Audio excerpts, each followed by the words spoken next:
नमस्कार दोस्तों, जैसा कि आप स्क्रीन पर देख सकते हैं, मध्य प्रदेश के अंदर असिस्टेंट टाउन प्लानर के लिए वैकेंसी आ चुकी है। इसके एप्लीकेशन फॉर्म 20 फरवरी 2026 से शुरू हो चुके हैं और एप्लीकेशन की लास्ट डेट 19 मार्च 2026 है। टोटल वैकेंसी केवल 39 है, जो कई सारी कैटेगरीज में डिवाइड है, आप स्क्रीन पर देख सकते हैं। आइए दोस्तों, सबसे पहले जानते हैं कि यहाँ पर एज क्या मांगी गई है। दोस्तों, यहाँ पर आपकी एज 1 जनवरी 2027 को 21 से 40 साल के बीच होनी चाहिए। लेकिन अगर आप मध्य प्रदेश के मूल निवासी होने के साथ OBC, SC, ST या PWD कैटेगरी से बिलोंग करते हैं तो फिर आपको 5 साल एक्स्ट्रा दिए जाएंगे, यानी कि आप 45 साल की उम्र तक इसका एप्लीकेशन फॉर्म भर सकते हैं। इसी तरह से अगर आप फीमेल कैंडिडेट हैं और जनरल कैटेगरी से बिलोंग करती हैं तब भी आपको एज में 5 साल एक्स्ट्रा दिए जाएंगे। इसके अलावा दोस्तों, अगर आप अदर स्टेट के कैंडिडेट हैं तो आप जनरल कैटेगरी में काउंट किए जाएंगे। लेकिन अगर आप महिला हैं और अदर स्टेट से बिलोंग करती हैं तो आप जनरल कैटेगरी में आएंगी, लेकिन आपको एज में 5 साल एक्स्ट्रा दिए जाएंगे। आइए दोस्तों, आप जानते हैं कि यहाँ पर आपसे क्वालिफिकेशन क्या मांगी गई है।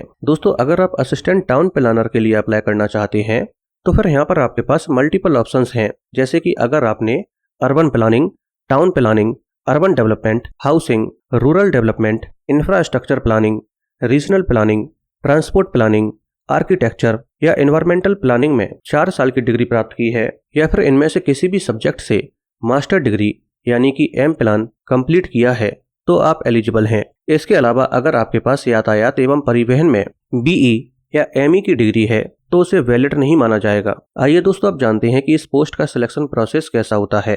दोस्तों, इस पोस्ट का सिलेक्शन प्रोसेस 2 स्टेज में होता है। पहली स्टेज पर एक टेस्ट होता है और दूसरी स्टेज पर इंटरव्यू होता है। आइए दोस्तों, इन दोनों ही स्टेज को थोड़ा सा डिटेल में जान लेते हैं। पहली स्टेज पर एक रिटन टेस्ट होता है जो ऑफलाइन होता है, यानी कि OMR शीट पर होता है और ये एग्जाम MCQ फॉर्मेट में होता है। इसमें नेगेटिव मार्किंग भी होती है और इसके बाद दूसरे स्टेज पर इंटरव्यू होता है। दोस्तों, अगर आप इसका सिलेक्शन प्रोसेस डिटेल में जानना चाहते हैं तो आप कमेंट कर दीजिए, मैं बहुत जल्दी इस पर एक डिटेल्ड वीडियो बना दूंगा। और अभी मैं आपको सिलेक्शन प्रोसेस के बारे में इसलिए डिटेल में नहीं बता पा रहा हूँ क्योंकि MPPSC के ऑफिशियल वेबसाइट पर इसका एग्जाम पैटर्न और सिलेबस अभी तक नहीं बताया गया है। आइए दोस्तों, अब ये भी जान लेते हैं कि अगर आपका final selection assistant town planner के तौर पर हो जाता है तो आपकी परमानेंट सैलरी क्या होगी। दोस्तों, अगर आपका final selection assistant town planner के तौर पर हो जाता है तो आपकी परमानेंट सैलरी 56,000 रुपए से लेकर 1,77,500 रुपए के बीच होगी और आप ग्रेड 2 गजेटेड ऑफिसर होंगे। दोस्तों, अब अगर आपको ये वीडियो पसंद आई हो तो वीडियो को लाइक करके चैनल को सब्सक्राइब कर लीजिए।